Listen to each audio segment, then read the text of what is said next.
What's happening, folks? I'm Versailles, and here to give you my thoughts on, I believe, match 22 and 23 of the ICC Cricket World Cup.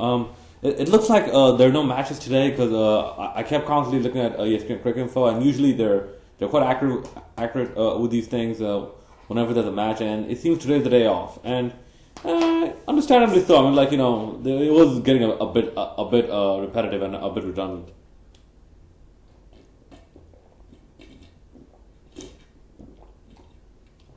Excuse me.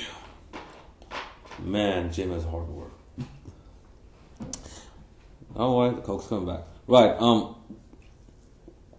okay, match 22. Believe it was England versus Sri Lanka. How much I've seen seen decent amount, I guess. England have some sorting out to do with not their opening batsman, the consistency of the opening batsman, and the middle order. I mean, it's kudos to Joe Root for doing what he did, and kudos to Josh Butler as well for doing what he did. Ian Bell as well, Owen Morgan as well. Congrats to Joe Root becoming the youngest centurion for England in a World Cup. But holy crap, man. Excuse me. Holy crap, man. This England side has problems. I mean, when you look at England, you don't feel like they're the big three. You look at India, you feel like, they're a strong team. Australia as well. England, especially in ODIs, you don't feel that way. I'm like,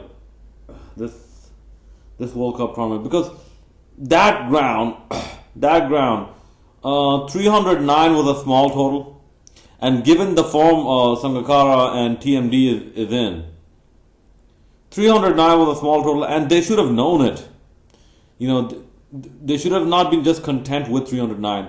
And given that Malinga is also starting to get back into some form, and Herald is always handy to have. So, given this, the chances of England actually showing up,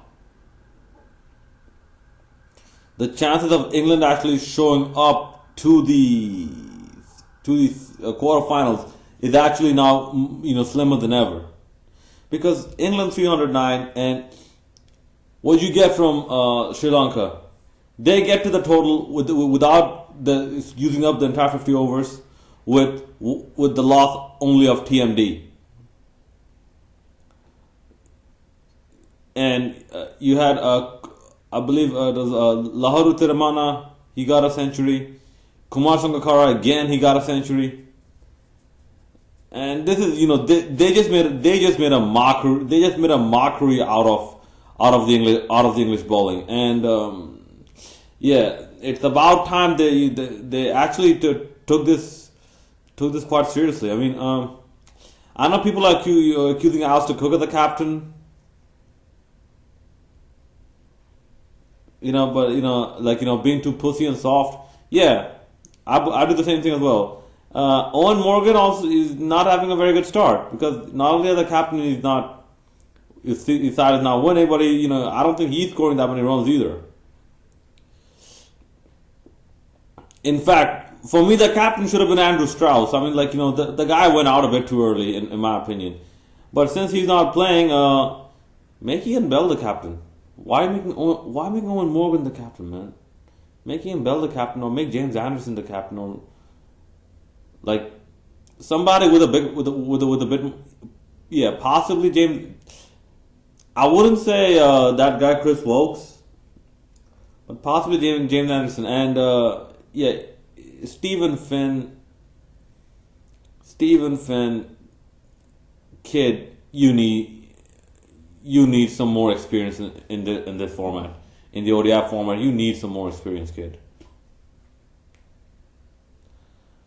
And Sri Lanka's reply, you've seen it. It's just by the loss of one wicket. Lahuru Tiramane, the way he got out to Rubal Hussain last match, he perfected that shot, and he went on to remain not out. And for Sri Lanka, now they actually forget quarterfinals. I'm looking at semis now. I'm looking at semis now for Sri Lanka.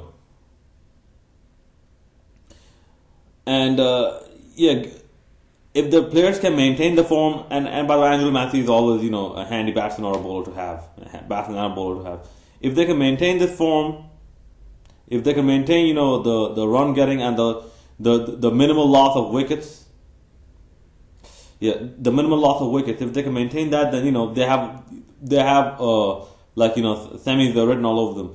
Because if they reach a finals, I want them to win. I want them to win if they reach a finals. Because 2007, they got to a finals and lost. 2011, they got to a finals and lost. Not 2015. If Sri Lanka gets to the finals, I want them to win.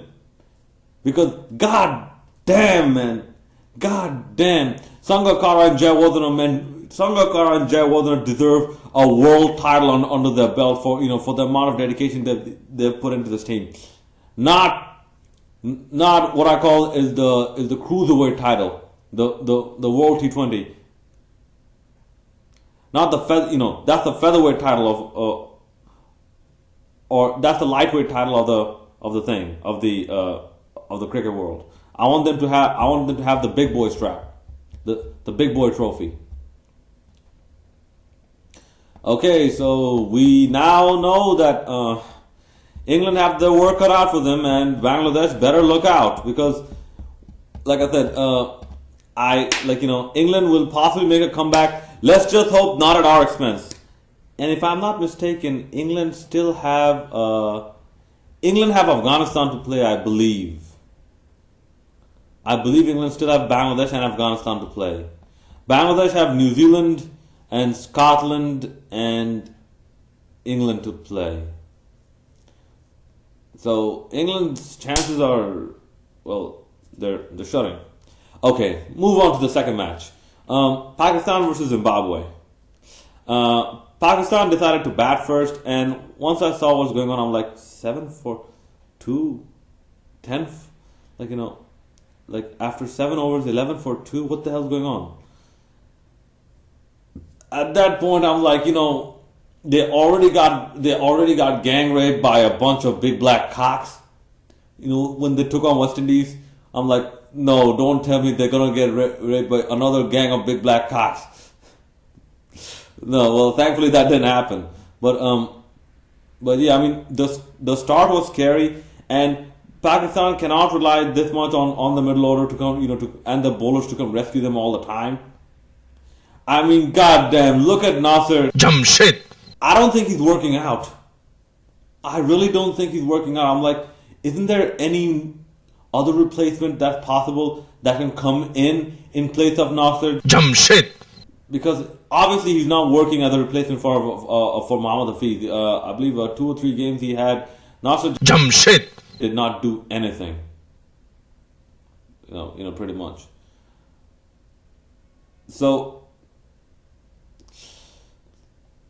oh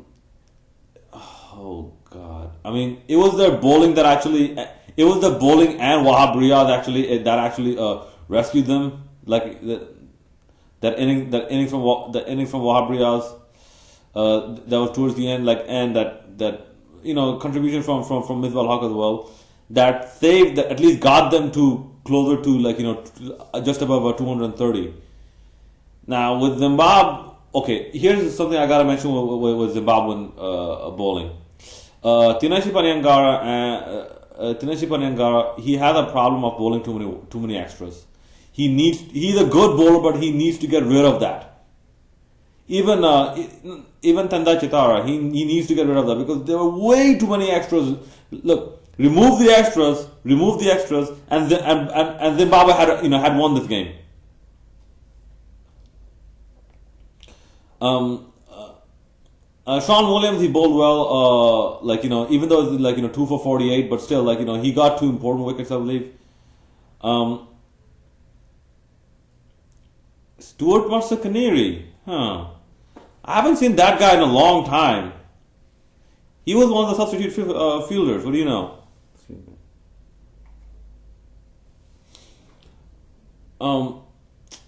And Elton Chikambura, I mean, like, whenever I see this guy bowl and, his team losing because of him bowling, I feel sorry for Zimbabwe. Damn it, I keep dropping some. Yeah, I feel sorry for Zimbabwe because he's that kind of guy who bowl 4 or 5 wide before, sometimes bowl 4 or 5 wide before getting one ball right. And yeah, they need to sort out these kinks because otherwise, they're a good bowling unit, but they need to sort out these kinks in their bowling. No, not kinks. There's huge deficiencies in their bowling. There's huge shortcomings in their bowling. I don't know who the bowling coach is, but he really needs to have a look. I mean, the spinners are doing pretty all right. It's kind of sad. Prosper Saya, I don't think he's playing in this tournament, but yeah, I mean Zimbabwe. I wanted to see them in the quarterfinals, man, because they're going through a rough patch, and the magical coach of the minnows, Dav Watmore, is trying, or the magical coach of the South Asian teams, Dav Watmore. He's actually he's actually trying. So let's see.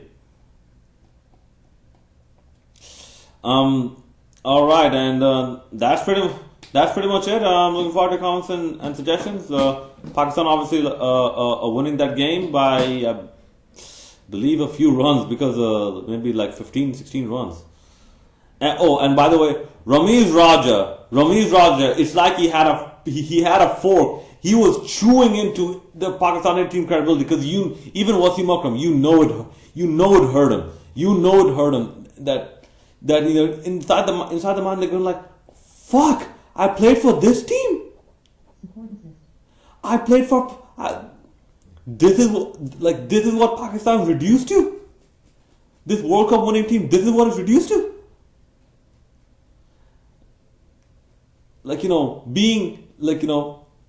Having a run rate of just around 2 runs and over after the first power play for the loss of 2 wickets, then the loss of 3 wickets against a team like Zimbabwe. This is what they're reduced to. You could see in the commentary, it hurt Wasim Akram. It hurt. Like at certain time, they even take shots at Waqar Yunus. Fucking do your job right. It hurt Wasim Akram. It hurt Ramiz Raja, and understandably so.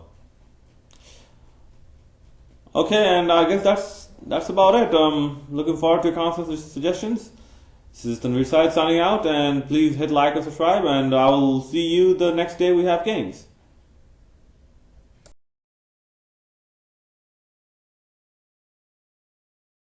Jamshid.